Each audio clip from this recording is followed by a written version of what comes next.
ꯅꯨꯡꯉꯥꯏꯇꯦ ꯌꯧꯔꯛꯏꯗ ꯈꯜꯂꯒ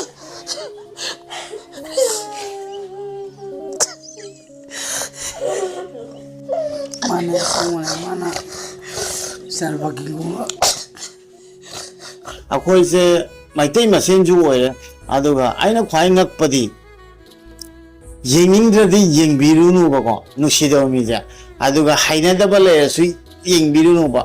aduna tabida akhoina mi mamda thi ne ngangba aduga ai myam thengnei ko ai gi chininaw maitai masen chininaw haite maramdi akhoi samasa sida akhoi maitai masen da masi potse yam tawnai masi kari gi noi khangti atopa jati kuki khoi gi diko moi video da kuki masen na wathi ngangna de akhoi maitai gi di akhoi masen ngangnei adu hoi aran ba taw bani khangde asoi ba taw bani khangde adu dadi ngangna si adu ma gi account ai keno tawre mang khare khot khare mine nungai tan lak ama jorom dai duga basiki Enao duna kap tana video hapsare ko sida nungsiba mine subscribe to biro nungsida mine yeng biro no ignore to biro adu na to bida tin hingang bi no ai banda adu di akhoi ursu nungai ro akhoi isa pam dele akhoi ku kisu tong na de akhoi mete masen da akhoi wai ku culture je kari gino ko ji pawda masi akhoi gyan ta di saranda kari alan ba tawrage Enao duna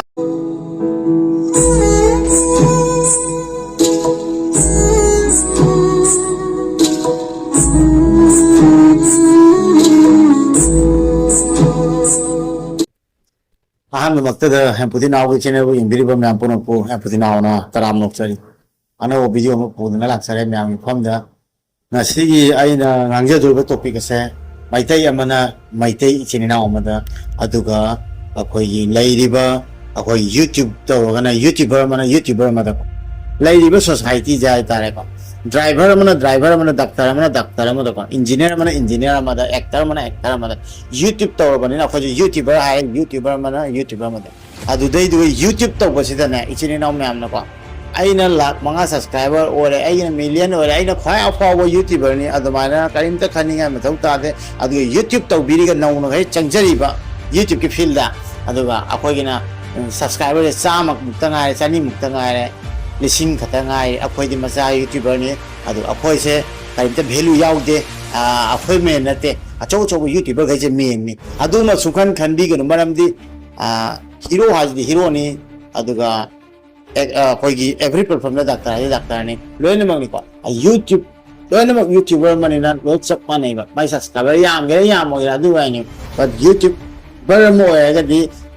mi kun sa dang mo subscriber masana puning chang na video hapsaraga wana hai tawzarai ni ko aduna loina ki masa apam bagi film da masa hapsari ni side je yening mini yening do mini yengo do ni ko na side ji ga kanam da gi makha da le ni kai mathau ta de aduna lak mari manga sura ba YouTuber kain ta apaw YouTuber ni aduga masa musu nauna hawali ba kaina YouTuber na te YouTuber hai YouTuber min thon ni side ji lak ama jogara ani yogara tam loi karak to ni wa ma hona bai metu ni ko ado aina hainin ise ngarang na akhoi ichini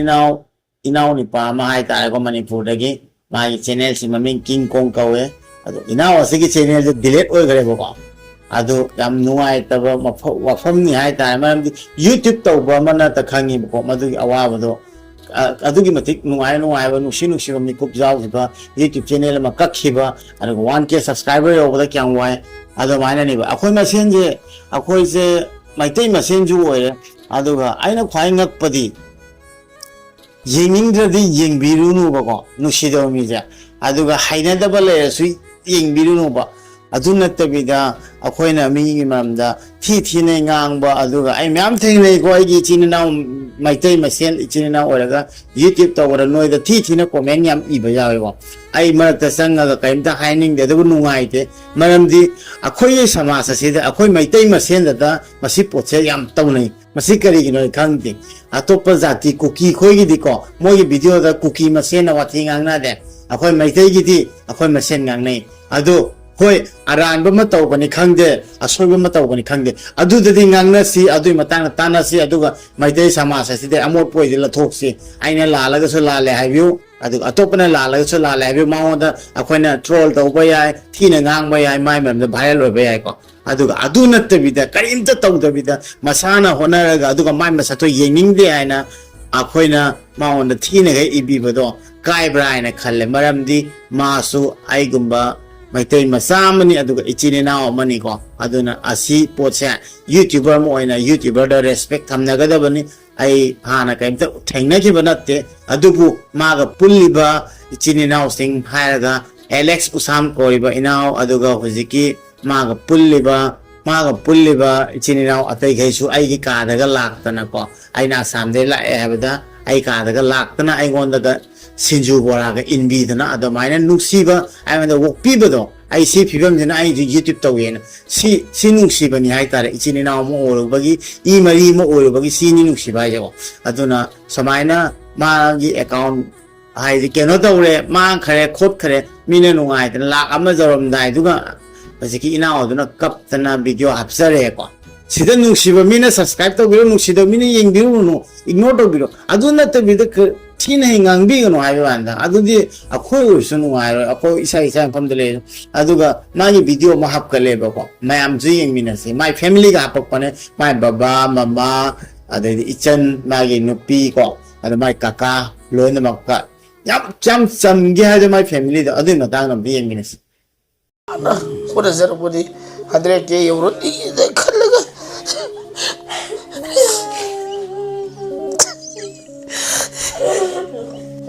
Mana semua mana serba gila. Ada 100K euro dia haram tu tak semua.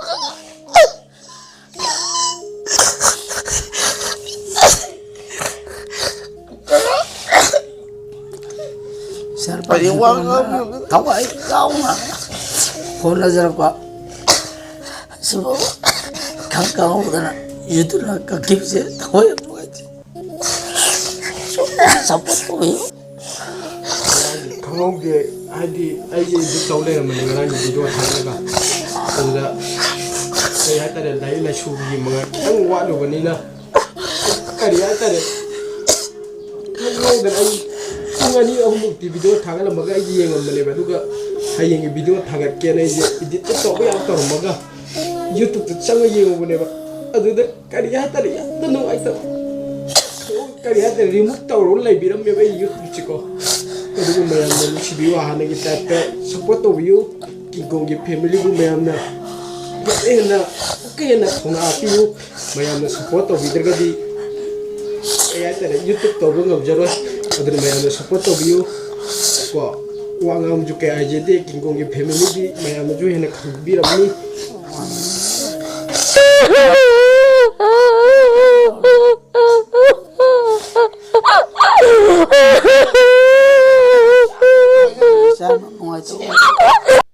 Mayam kya matik luna khan ya bade ichana pass na tawjari se man su YouTube se tawrai se yam luna he khan laga magi professional oina lawa professional oina lawa tawjari ni bako Enao sina aduga magi mama baba loina mga support tawini magi nupina support tawini mai loina biduna ichan adagi di mai kaka baba duna adu punging seng na he kapido adu phagi roba mayam na madade ko troll tawdana thi na ngang biri do siba yauna ba kapa yauna adu ko kari ge haibiri no phai maru ba khoi je I masen apoi meti masen adu yening dadi yengbiru no samna haibada mi hai je loina mo haina doina te ai bisu haina da ko ngai ma leram gani haina ba ko ngai ma leram gani adu duna haide haina ba hai duna yengjarani haina da buduna skip taw thokjarani mi hai je sakpham mai je video channel haibadana akhoisu yening da ba yam jawe akhoi isagi jati de channel khangni adu mathok ta dai changudra lore ai yengudra lore maung da thina ngangudra lore kaigino haidi last akhoi laikai khuding da leidoni khun khuding da leidoni ai ni yening da mi ai wai sana ning da mi adubu akhoi khun duga atoba khun nambaga aino ma thokna re haiba kan isagi mi duga lepna doina thro chap manai ko adamaina hoji India pumba lep toine Pakistan ga khanara gadi atopa country ma khanara gadi adugo de khoi amato wa toine adamaina maite masa mo oina yening dra gadi ma gi yeng bigano nuksiram bagadi nuksibiu aduga channel da support to bu hai ta taina hoji adu poto me ama social media da Enao gi troll to dai yenga koi nuwa ta bai ni koi na ja maite masa mo Enao du gi khan bada adugo baba khoi ima khoi wakhan nuwa ta na mo gi memory kya malolo bo kaksari do Nungaite phungdo kappa haji loi bana adu phawda admana ngam sol to biradi sibu karma nature no adu karma jati samai tawna ge ba ꯑꯩꯈꯣꯏꯒꯤ ꯅꯥꯒꯥ ꯏꯆꯤꯟ ꯏꯅꯥꯎꯁꯨ ꯇꯧꯅꯗꯦ ꯃꯣꯏ ꯃꯁꯦꯟꯗ ꯁꯨꯃꯥꯏꯅ ꯑꯩꯈꯣꯏ ꯀꯨꯀꯤꯁꯨ ꯇꯧꯅꯗꯦ ꯑꯩꯈꯣꯏ ꯃꯩꯇꯩ ꯃꯁꯦꯟꯗ ꯑꯩꯈꯣꯏꯒꯤ ꯋꯥꯏꯈꯨ ꯀꯜꯆꯔꯁꯦ ꯀꯔꯤꯒꯤꯅꯣ ꯍꯧꯖꯤꯛ ꯐꯥꯎꯗ ꯃꯁꯤ ꯑꯩꯈꯣꯏ ꯒ꯭ꯌꯥꯟ ꯇꯥꯗ꯭ꯔꯤ ꯁꯔꯃꯟꯗ ꯀꯔꯤ ꯑꯂꯥꯟꯕ ꯇꯧꯔꯒꯦ ꯏꯅꯥꯎ ꯑꯗꯨꯅ ꯃꯥ ꯚꯤꯗꯤꯑꯣ ꯍꯥꯞꯄꯝꯃꯤ ꯃꯥ ꯑꯗꯨ ꯌꯦꯡꯕꯤꯅꯤꯡꯗ꯭ꯔꯒꯅ ꯌꯦꯡꯕꯤꯔꯨꯅꯨ ꯀꯣꯃꯦꯟꯁꯨ ꯇꯧꯕꯤꯔꯨꯅꯨ ꯑꯩꯈꯣꯏ ꯃꯁꯦꯟꯅ ꯊꯤꯅ ꯀꯣꯃꯦꯟ ꯇꯧꯅꯔꯣꯏꯁꯤ ꯑꯩꯈꯣꯏ ꯅꯨꯡꯁꯤꯅꯁꯤ ꯑꯗꯨꯒ ꯌꯦꯡꯅꯤꯡꯗ꯭ꯔꯒꯅ ꯌꯦꯡꯅꯤꯡꯕ ꯑꯇꯣꯞꯄ ꯆꯦꯅꯦꯜꯈꯩꯗꯣ ꯌꯦꯡꯕꯤꯔꯒ ꯁꯞꯄꯣꯔꯠ ꯇꯧꯅꯁꯤ ꯑꯗꯩꯗꯨꯒ ꯊꯤꯅ ꯏꯕꯤꯒꯅꯨ ꯁꯨꯝꯃꯒ ꯊꯋꯥꯏ ꯅꯨꯡꯉꯥꯏꯇꯕꯅꯤ ꯃꯥ ꯃꯩꯇꯩ ꯑꯃ ꯑꯣꯏꯔꯨꯕꯒꯤ ꯑꯗꯨꯒ ꯃꯩꯇꯩ ꯑꯃ ꯑꯣꯏꯔꯒ ꯃꯩꯇꯩ ꯃꯌꯥꯝꯅ ꯃꯉꯣꯟꯗ ꯑꯗꯨꯃꯥꯏꯅ ꯑꯩꯅ ꯀꯔꯤ ꯇꯥꯟꯅꯔ ꯁꯨꯃꯥꯏꯅ ꯃꯤꯠ ꯅꯥꯔꯒ ꯍꯥꯏꯕꯤꯔꯤꯁꯤ ꯀꯩꯅꯣ ꯈꯜꯂꯣꯏꯔꯣ ꯑꯗꯨꯅ ꯃꯥꯏ ꯃꯃꯥꯟꯅꯕꯁꯤꯡꯅꯁꯨ ꯑꯗꯨꯃꯥꯏꯅ ꯁꯞꯄꯣꯔꯠ ꯇꯧꯕꯗꯣ ꯑꯗꯨꯒꯤ ꯃꯇꯥꯡꯗꯁꯨ ꯅꯣꯛꯅꯕꯤ ꯄꯪꯅꯣꯛꯇ ꯅꯣꯛꯅꯕꯤ ꯑꯩꯈꯣꯏ ꯃꯩꯇꯩꯁꯦ ꯁꯨꯃꯥꯏꯅ ꯇꯧꯔꯤ ꯀꯃꯥꯏꯅ ꯇꯧꯗꯅ ꯑꯩ ꯁꯤ ꯃꯇꯥꯡꯁꯤꯃ ꯈꯪꯗ꯭ꯔꯦ ꯑꯗꯨꯅ ꯑꯩꯅ ꯊꯑꯣꯏꯅ ꯑꯩꯈꯣꯏꯒꯤ ꯏꯅꯥꯎ ꯑꯗꯨꯒꯤ ꯃꯤꯡ ꯃꯥꯏ ꯆꯦꯅꯦꯜꯗꯨ ꯃꯤꯡ ꯀꯤꯡꯀꯣꯡ ꯀꯧꯕꯗꯣ ꯏꯅꯥꯎ ꯑꯩꯅ ꯑꯌꯥꯝꯕꯅ ꯁꯤꯗꯩ ꯁꯞꯄꯣꯔꯠ ꯇꯧꯔꯛꯏꯁꯤꯅꯤ ꯊꯦꯡꯅꯗ꯭ꯔꯤ ꯅꯪꯒꯤ ꯐꯦꯃꯤꯂꯤ ꯚꯤꯗꯤꯑꯣ ꯊꯦꯡꯅꯔꯦ ꯏꯅꯥꯎꯒꯤ ꯕꯕꯥꯈꯣꯏ ꯃꯃꯥꯈꯣꯏ ꯌꯥꯝ ꯅꯨꯡꯁꯤ ꯅꯨꯡꯉꯥꯏꯇꯅ ꯀꯞꯆꯩꯗꯣ ꯑꯩꯅ ꯍꯥꯏꯒꯗꯕꯗꯤ ꯏꯅꯥꯎꯒꯤ ꯁꯕꯁꯀ꯭ꯔꯥꯏꯕꯔ ꯂꯥꯛ ꯑꯃ ꯃꯅꯥꯛꯇ ꯂꯩꯔꯝꯗꯣꯔꯦꯀꯣ ꯑꯗꯨꯒꯤ ꯂꯥꯛ ꯑꯃ ꯃꯅꯥꯛ ꯁꯕꯁꯀ꯭ꯔꯥꯏꯕꯔ ꯃꯌꯥꯝꯗꯣ ꯃꯥꯕꯨ ꯅꯨꯡꯁꯤꯕꯩ ꯁꯕꯁꯀ꯭ꯔꯥꯏꯕ ꯇꯧꯕꯤꯔꯝꯃꯤꯅꯦꯕ ꯀꯤꯡꯀꯣꯡꯕꯨꯀꯣ ꯑꯗꯨꯏꯗꯤ ꯑꯗꯨ ꯂꯥꯛ ꯑꯃ ꯃꯅꯥꯛꯇꯨꯅ ꯍꯧꯖꯤꯛ ꯃꯥꯒꯤ ꯆꯦꯅꯦꯜꯁꯦ ꯃꯥꯡꯈ꯭ꯔꯦ ꯈꯪꯉꯗꯤ ꯑꯗꯨ ꯑꯃꯨꯛ ꯁꯕꯁꯀ꯭ꯔꯥꯏꯕ ꯇꯧꯕꯤꯔꯣ ꯃꯔꯝꯗꯤ ꯃꯥꯕꯨ ꯅꯨꯡꯁꯤꯕꯤꯕꯒꯤꯗꯃꯛꯇꯅ ꯁꯕꯁꯀ꯭ꯔꯥꯏꯕ ꯇꯧꯔꯕꯅꯤ ꯑꯗꯨꯒ ꯂꯥꯛ ꯑꯃ ꯌꯧꯒꯦ ꯇꯧꯔꯝꯒꯅꯦꯕ ꯀꯤꯡꯀꯣꯡꯒꯤꯀꯣ ꯑꯗꯨꯗꯤ ꯃꯥꯒꯤ ꯆꯦꯅꯦꯜꯗꯣ ꯂꯥꯛ ꯑꯃ ꯃꯅꯥꯛ ꯇꯧꯔꯝꯕꯗꯣ ꯑꯃꯨꯛꯀ ꯔꯤꯄꯤꯠ ꯇꯧꯕꯤꯔꯒꯗꯤ ꯃꯥ ꯆꯦꯅꯦꯜꯗꯣ ꯆꯞ ꯃꯥꯟꯅꯅ ꯐꯪꯕꯒ ꯆꯞ ꯃꯥꯟꯅꯔꯦꯀꯣ ꯑꯗꯨꯒ ꯏꯅꯥꯎꯅꯁꯨ ꯑꯩꯈꯣꯏꯒꯤ ꯀꯝꯃ꯭ꯌꯨꯅꯤꯇꯤ ꯒꯥꯏꯗꯂꯥꯏꯟ ꯁ꯭ꯇ꯭ꯔꯥꯏꯛ ꯀꯩꯀꯥ ꯂꯥꯛꯇꯦ ꯏꯃꯦꯜꯂꯒ ꯆꯦꯛ ꯇꯧꯕꯤꯌꯨ ꯑꯗꯨꯒ ꯔꯨꯜꯁ ꯑꯦꯟ ꯔꯦꯒꯨꯂꯦꯁꯟꯗ ꯐꯖꯅ ꯉꯥꯛꯄꯤꯌꯨ ꯃꯊꯪꯗ ꯅꯪꯒꯤ ꯁꯤ ꯊꯣꯛꯏꯕ ꯊꯧꯗꯣꯛꯁꯦ ꯅꯣꯠ ꯑꯣꯟꯂꯤ ꯏꯅꯥꯎꯗꯀꯣ ꯑꯇꯣꯞꯄ ꯂꯩꯔꯤꯕ ꯌꯨꯇ꯭ꯌꯨꯕ ꯄꯥꯏꯕꯤꯔꯤꯕ ꯏꯆꯤꯟ ꯏꯅꯥꯎ ꯃꯩꯇꯩ ꯂꯣꯏ ꯏꯆꯤꯟ ꯏꯅꯥꯎ ꯁꯕꯁꯀ꯭ꯔꯥꯏꯕꯔ ꯌꯨꯇ꯭ꯌꯨꯕ ꯄꯥꯏꯔꯤꯕ ꯂꯣꯏꯅꯃꯛ ꯍꯥꯏꯇꯥꯔꯦ ꯌꯨꯇ꯭ꯌꯨꯕꯔ ꯑꯣꯏꯔꯤꯕꯁꯤꯡꯁꯦ ꯃꯁꯤ ꯃꯇꯪ ꯑꯩꯈꯣꯏ ꯌꯦꯡꯃꯤꯟꯅꯁꯤ ꯃꯔꯝꯗꯤ ꯑꯩꯉꯣꯟꯗꯁꯨ ꯊꯣꯛꯀꯥꯟꯗ ꯑꯩ ꯅꯨꯡꯉꯥꯏꯔꯣꯏ ꯑꯃꯗ ꯊꯣꯛꯀꯥꯟꯗ ꯅꯨꯡꯉꯥꯏꯔꯣꯏ ꯃꯔꯝꯗꯤ ꯑꯩꯈꯣꯏꯅ ꯁꯤꯒꯤ ꯖꯔꯅꯤꯁꯦ ꯍꯧꯔꯛꯄꯩ ꯚꯤꯗꯤꯑꯣꯗꯣ ꯌꯦꯡꯀꯥꯟꯗ ꯀꯌꯥꯝ ꯅꯨꯡꯁꯤꯀꯣ ꯑꯩ ꯃꯣꯕꯥꯏꯜ ꯌꯥꯗ꯭ꯔꯒꯗꯤ ꯐꯣꯔꯃꯦꯠ ꯇꯧꯕꯗ ꯑꯩꯒꯤꯁꯨ ꯃꯌꯥꯝ ꯃꯦꯃꯣꯔꯤ ꯑꯣꯏꯕ ꯑꯩ ꯍꯣꯁꯄꯤꯇꯥꯜꯗ ꯂꯩꯔꯤꯀꯥꯟꯒꯤ ꯑꯗꯨꯒ ꯑꯩ ꯈꯣꯡ ꯐꯔꯤꯀꯥꯟꯒꯤ ꯃꯌꯥꯝ ꯐꯖ ꯚꯤꯗꯤꯑꯣꯗꯒꯤ ꯐꯣꯇꯣꯗꯒꯤ ꯂꯣꯏ ꯃꯥꯡꯈ꯭ꯔꯦꯕ ꯌꯥꯝ ꯅꯨꯡꯉꯥꯏꯇꯕꯅꯦ ꯑꯗꯨ ꯌꯨꯇ꯭ꯌꯨꯕ ꯍꯥꯏꯁꯤꯗꯤ ꯂꯩꯍꯧꯕꯗꯣ ꯄꯨꯔꯥ ꯃꯦꯃꯣꯔꯤ ꯑꯣꯏꯍꯧꯗꯣꯏꯅꯤꯀꯣ ꯑꯩꯈꯣꯏ ꯁꯤꯈ꯭ꯔꯁꯨ ꯑꯗꯨꯅ ꯑꯁꯤꯁꯨ ꯑꯃꯨꯛ ꯀꯛꯈꯤꯕ ꯇꯥꯔꯒꯗꯤ ꯌꯥꯝ ꯅꯨꯡꯉꯥꯏꯇꯕꯅꯤ ꯑꯩ ꯈꯪꯉꯤ ꯍꯥꯏꯇꯥꯔꯦꯀꯣ ꯑꯗꯨꯅ ꯑꯦꯁ ꯑꯦ ꯏꯆꯤꯟ ꯏꯅꯥꯎ ꯑꯃ ꯑꯣꯏꯅ ꯏꯃꯥ ꯏꯕꯦꯜ ꯏꯆꯤꯟ ꯏꯅꯥꯎ ꯂꯣꯏꯅꯃꯛꯇ ꯑꯩꯅ ꯅꯣꯡꯂꯨꯛꯅ ꯈꯣꯏꯔꯝꯅ ꯍꯥꯏꯖꯔꯤ ꯑꯩꯈꯣꯏꯁꯦ ꯌꯦꯡꯅꯤꯡꯗꯕ ꯌꯥꯎꯔꯒꯗꯤ ꯌꯦꯡꯕꯤꯔꯨꯅꯨ ꯑꯗꯨꯒ ꯃꯥꯅ ꯑꯩꯉꯣꯟꯗ ꯑꯀꯥꯏꯕ ꯑꯃ ꯇꯧꯗ꯭ꯔꯒꯗꯤ ꯑꯩꯅ ꯊꯤꯅ ꯍꯥꯏꯕꯤꯔꯣꯏꯁꯤ ꯃꯃꯣꯟ ꯁꯣꯛꯈꯤꯅꯤ ꯅꯨꯡꯉꯥꯏꯔꯣꯏ ꯀꯅꯥꯅꯣꯝꯒꯤ ꯏꯅꯥꯎ ꯅꯤꯄꯥꯅꯤ ꯀꯅꯥꯒꯨꯝꯕ ꯏꯆꯥꯅꯤ ꯑꯗꯨꯒ ꯕꯕꯥ ꯃꯃꯥ ꯑꯩꯈꯣꯏꯅ ꯀꯞꯄꯤದ ꯃꯆꯥꯗꯨꯒꯤ ꯅꯨꯡꯁꯤꯕꯒꯤ ꯃꯥꯅ ꯇꯧꯖꯔꯤꯕꯗꯣ ꯉꯁꯤ ꯃꯉꯣꯟꯗ ꯈꯪꯉꯛꯏꯁꯦ ꯁꯝꯅ ꯍꯥꯏꯔꯕꯗ ꯁꯦꯟ ꯇꯥꯜꯂꯒ ꯁꯦꯟ ꯄꯥꯏꯔꯒꯗꯤ ꯈꯪꯖꯕ ꯌꯥꯏ ꯁꯣꯝꯒꯤ ꯐꯤꯈꯥꯎꯗ ꯀꯌꯥꯝ ꯂꯩ ꯑꯗꯨ ꯁꯣꯁꯤꯌꯦꯜ ꯄ꯭ꯂꯦꯠꯐꯣꯝꯗ ꯂꯥꯛꯑꯒꯗꯤ ꯃꯤꯅ ꯁꯛ ꯈꯔ ꯈꯪꯉꯒꯗꯤ ꯁꯤ ꯃꯤꯡꯆꯠꯁꯦ ꯁꯦꯟꯅ ꯂꯩꯕ ꯌꯥꯗꯦꯀꯣ ꯃꯌꯥꯝꯅ ꯅꯨꯡꯁꯤꯕꯤꯔꯤꯁꯦ ꯁꯤ ꯁꯦꯟꯅ ꯂꯩꯕ ꯌꯥꯗꯦ ꯁꯦꯟ ꯂꯩꯔꯝꯗꯕꯗ ꯃꯌꯥꯝꯒꯤ ꯅꯨꯡꯁꯤꯕ ꯃꯌꯥꯝꯅ ꯁꯛ ꯈꯪꯕꯤꯗꯣ ꯃꯗꯨ ꯌꯥꯝ ꯇꯥꯡꯉꯦ ꯑꯗꯨꯅ ꯍꯧꯖꯤꯛꯀꯥꯟꯗꯤ ꯌꯨꯇ꯭ꯌꯨꯕꯔ ꯑꯣꯏꯔꯦ ꯑꯗꯨꯒ ꯁꯦꯂꯤꯕ꯭रिꯇꯤꯒꯩꯅ ꯑꯗꯨꯝ YouTube pairaga YouTuber or anybody. Nowadays, YouTuber become celebrities and celebrity become YouTuber. And hujiki social media that YouTube to was am tena mina sa kangbi bako. Pounding the honing by Nataba Mana Juana Honorido. Aduna celebrity Kai Hana Gimatam to Ali Hujik Karibatam no Kangmanina, Moima Sana powder, Hujikana power director, Hang there, a Bollywood Tangara, actors in Hungry actors in Moima Sana powder, YouTube. YouTuber already. Other YouTube people is a cannibal. I don't know. Kanago, Tamo Shoko, Hangaro, China, Matani, Aduga, you know, the channel, no, was the hangs here. See a point of Sibiraga, subscribe to VC, Aduga. I like subscriber, ma'am, the gay, you know, Sibun Sibiraga subscriber, subscribe to winning way. Yalogadi, please support to you, subscribe to you. See, I think I'm the Hazavan going now. Aduga, Nangi Ladybird, Nangi friend circle, Nangi Nashina housing. Aduga moi myaamna su nangi dam lepiri aduga akhoi som dagi su atai lep taba aina YouTube ama toroga akhoi masengi professional oi banina adum lepa kani hana nawo mai ge dilet oi ge matang du lep ki adu aina yaningba ai gi su yaningda leram gani adu aina karamte mamdadi no phoda ngang su ngang oi tarkar ta de adu mane isagi nusi jaw matang duga ai comment torokani nusi jaw mi ana thainara gani maulai thaido kini because ma akhoi maiten macha akhoi masen ai ngang oi maul ka dewa ngang do na yengdra lo yengbi do adu mai lo yaw do ni ai gi yengbi do yengning do yam yawam do ni ngon nusi da ba makong ama tau sa jong masi na du da leiram gani kai do leiru da ni leiram gani nusi ba but I want to comment pira kai kan yengbi no do so do adu matang haining aduna masima tang se ai jo lep to ya hai to ya de na ina si matang ai hai pani ana mai matang na myam troll to bigano yening de खर दाने Facebook तक माय मतंग troll तरोगा हापकट किपसिंग please delete तौथोकपीगो my family ने ओरा नुंगा लई दो काय दनो मणिपुर दा इरम नमदा अदुगा इसागी जाति ने दुम अखोयदा नोकना बिरदी मसी क्याम नुंगायबा अदुना असिमतंग तौबिगनो अखोय नुसिनसी नुसिद्रगना अखोय खोय लबी इसा इसा लमी थोक थोक चचे अदुगा अखोयसे अमता ओइसी अदुगा नुसी चानना लैसी अदुम दंग हाइजनिंग अदुगा इनाव नंगी चैनल दो अमुका